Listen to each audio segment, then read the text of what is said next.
Réveille ton potentiel comme Gohan. Le stress, c'est de l'énergie. Tu peux voir que sans Gohan, dans plusieurs épisodes de Dragon Ball Z, bah en fait, ça arrive qu'il ait peur.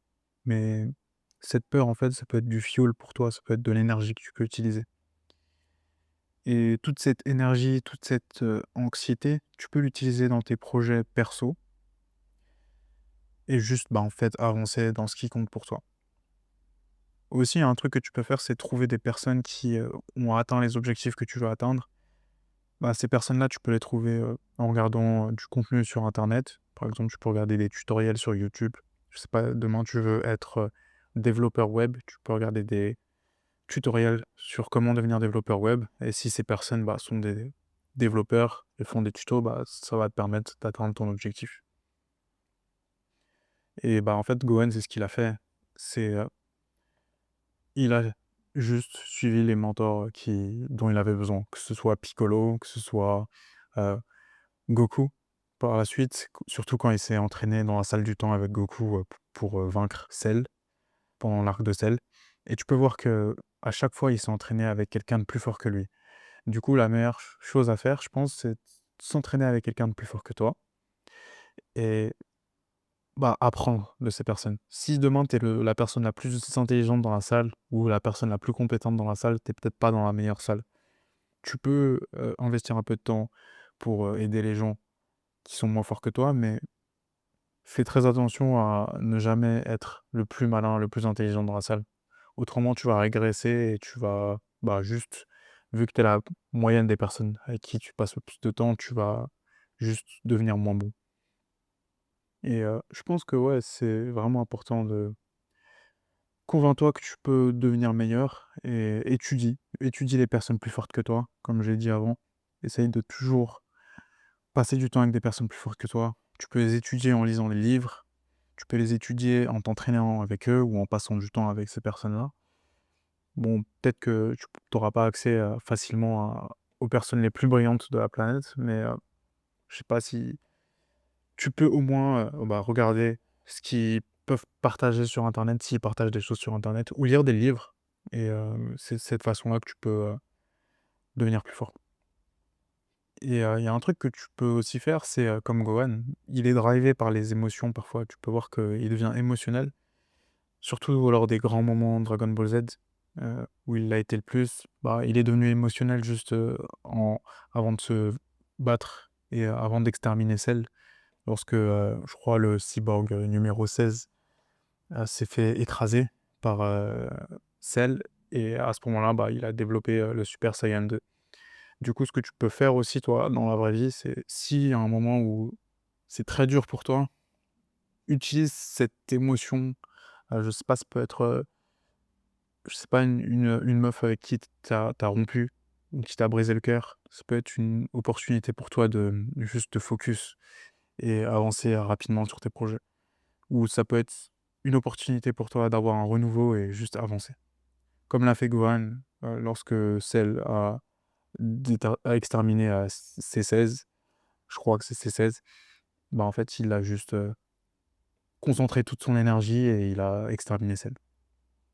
Et ouais, ce que tu peux faire, c'est, persévérer et ne jamais t'arrêter. Faut que tu persévères parce que si tu persévères, tu pourras atteindre les objectifs que tu veux, t'améliorer dans la direction où tu veux aller et devenir meilleur et c'est la meilleure chose pour atteindre son potentiel.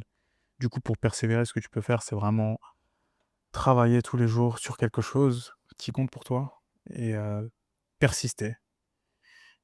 Et je pense que aussi, il y a un truc qui est très important, c'est, ne jamais oublier la santé. La santé avant tout. Du coup, faire du sport, avoir une alimentation saine, correcte. Si tu fais du sport, tu as une bonne alimentation, tu vas prévenir, les maladies. Tu vas prévenir, des maladies. Tu peux prévenir aussi, des bah, je sais pas ce que tu vas prévenir parce que si tu fais du sport, tu ne vas jamais être malade. Enfin, tu vas être malade, mais tu vas peut-être prévenir des maladies que tu aurais pu avoir si tu avais pas fait de sport. Du coup, ouais, vraiment focus sur la santé, essaye de manger sainement et parce que quand tu es malade, bah, il y a rien qui compte. La santé, c'est vraiment la base de tout et ouais, voilà, juste garde ça en tête et ouais, comme je l'ai dit avant, c'est fais du sport, utilise ton énergie, utilise ton stress Si demain tu es énervé, tu peux utiliser, ta frustration pour atteindre tes objectifs. Du coup, c'est vraiment une question d'énergie et une question de est-ce que tu as la discipline pour, rediriger l'énergie vers tes objectifs, vers ce qui compte pour toi.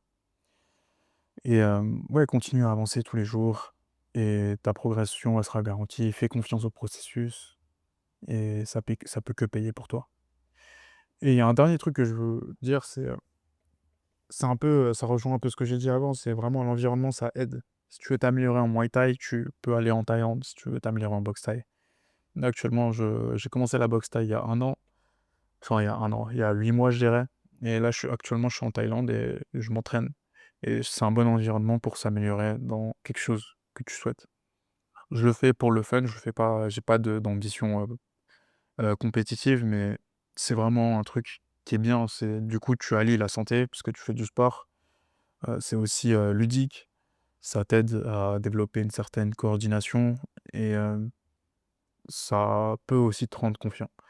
Et ouais, vraiment, fais un sport et même le fait de faire du sport, ça va t'améliorer dans ton mindset sur, les autres choses. Ça veut dire que si demain tu as un business et que tu fais du sport à côté, surtout un sport compétitif, ça te permet d'être, compétitif dans ton business puisque il y aura ces mêmes aspects-là de compétition qui vont venir dans le sport que tu peux, fusionner avec le business. Et ouais, pour être un peu concret sur, mes conseils, moi, ce que je fais, c'est que je travaille tous les jours 2 à 3 heures par jour sur un projet perso. Du coup, c'est un truc que tu peux faire toi aussi. Je pense que Gohan, il travaille aussi tous les jours. Il s'entraîne tous les jours sur des projets personnels, sur, des techniques qu'il essaye de développer et c'est pour ça qu'il a atteint un gros potentiel, qu'il a atteint un gros niveau à un moment donné et tu peux aussi voir qu'à un moment, Gohan a arrêté de s'entraîner et il est devenu moins fort, après l'arc de Cell ou bien après, je pense, dans Dragon Ball. Et les gens l'ont rattrapé. Du coup, si tu arrêtes de t'entraîner, bah, on va te rattraper. Du coup, ne perds pas ton momentum, travaille tous les jours et ouais, ton devoir, c'est de show up tous les jours, travailler tous les jours. Voilà. C'est tout ce que j'avais à dire pour aujourd'hui. À une prochaine fois.